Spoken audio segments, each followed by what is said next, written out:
les centres des impôts de Haute-Garonne protestent contre la destruction massive des emplois. C'est en tout cas ce que nous dit ce matin la dépêche du Midi. Est-ce que tu peux nous en dire un petit peu plus sur ce mouvement qui semble extrêmement suivi par les agents des impôts?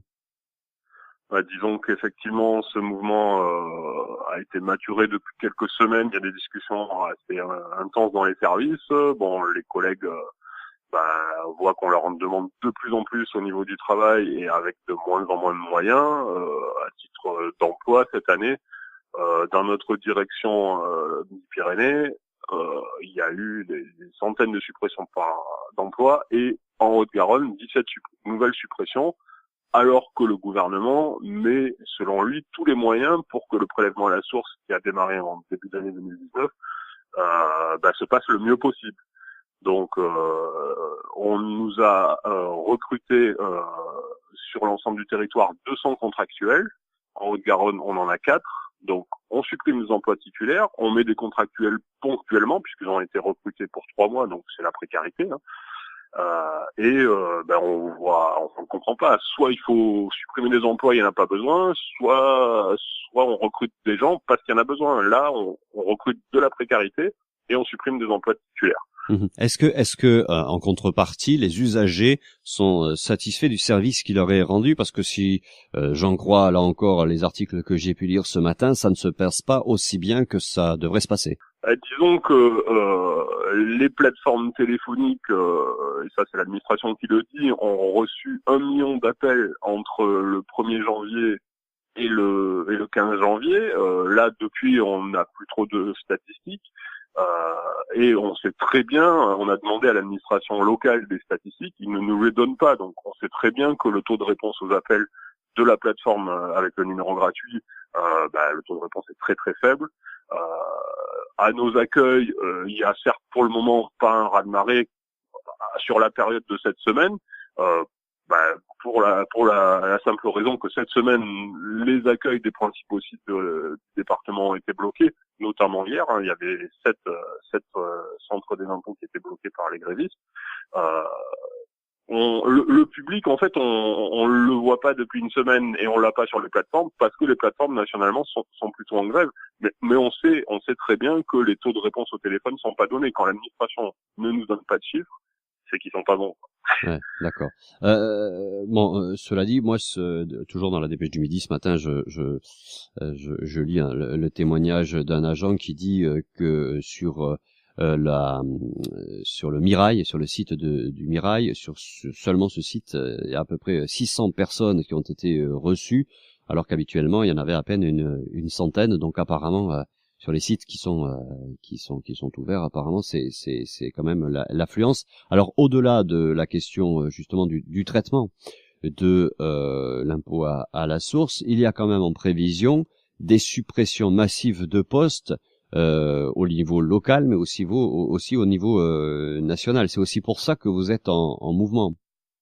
Oui, Monsieur Dussopt, donc le secrétaire d'État à la fonction publique, a confirmé qu'il y aurait donc les fameuses 120 000 suppressions qu'il nous avait promises pendant le quinquennat, donc 70 000 pour la fonction publique hospitalière et territoriale et 50 000 pour la fonction publique d'État, et qui vont être dont la direction générale des finances publiques va être un des gros pourvoyeurs, parce qu'on sait très bien, les chiffres qui circulent chez nous, c'est que d'ici la fin des quinquennats, on va perdre 20 000 emplois de plus, quoi. Donc on est déjà dans les services à faire du travail de masse et plus de qualité depuis bien longtemps.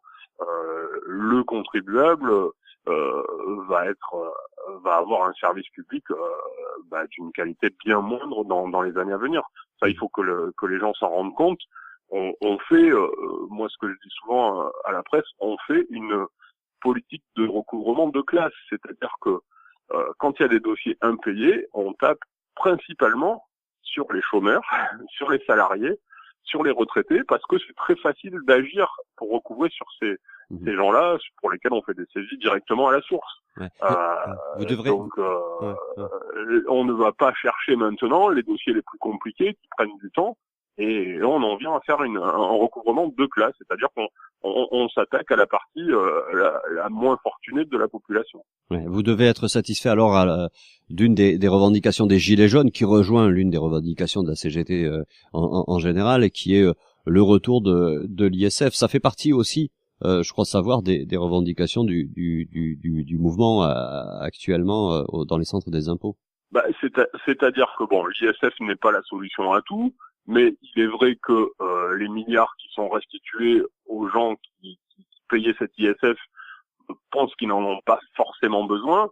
Et au-delà de l'ISF, hein, une des revendications fortes de la CGT Finances Publiques, c'est allons chercher les milliards de fraude fiscale qui partent chaque année.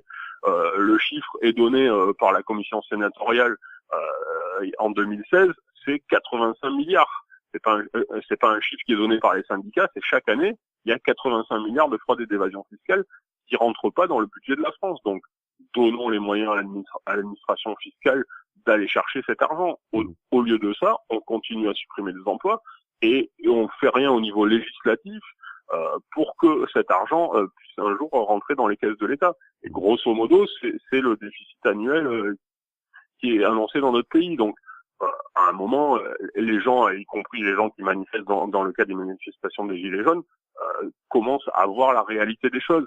Et ce qui est, à mon sens, très fort en ce moment, c'est que la population, on lui dit, ce n'est plus possible d'avoir autant de dépenses.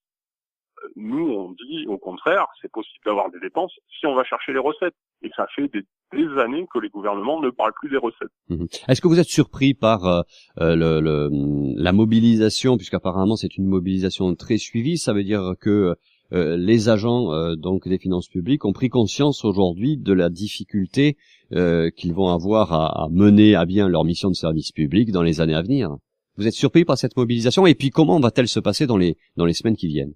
Alors la mobilisation a commencé en Haute-Garonne notamment, mais dans d'autres départements depuis une semaine ou deux.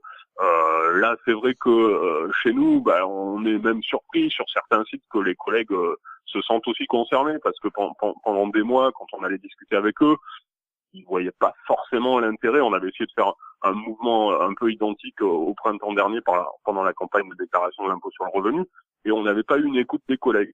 Je pense, à titre personnel, que le mouvement des Gilets jaunes a fait ressurgir l'idée que des choses étaient possibles. Les syndicats n'arrivaient pas à faire passer ce message depuis plusieurs mois, et là, je pense qu'il y a eu dans les esprits un petit déblocage en se disant oui, l'argent il y est, il est pas bien réparti, et il est normal que les salariés, les retraités, les chômeurs demandent aussi maintenant des comptes au gouvernement, à celui qui est en place en ce moment, mais je veux dire les réformes qui se font maintenant découlent directement de ce qui était préparé par les gouvernements précédents.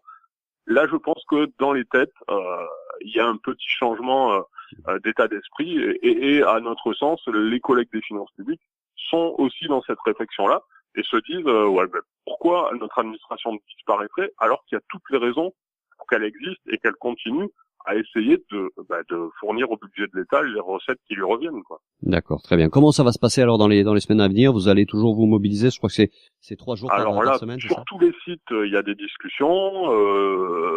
Chaque jour, donc, les assemblées générales reconduisent ou pas. En tout cas, la question est posée aux collègues, et il y a une décision majoritaire sur chaque site pour le moment des assemblées générales pour la reconduction. Donc là, on continuera à essayer de bloquer les sites le plus longtemps possible.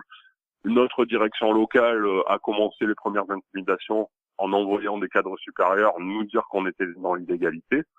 On a rendez-vous cet après-midi avec le directeur régional pour parler de ces premières mesures d'intimidation et lui donner notre façon de penser.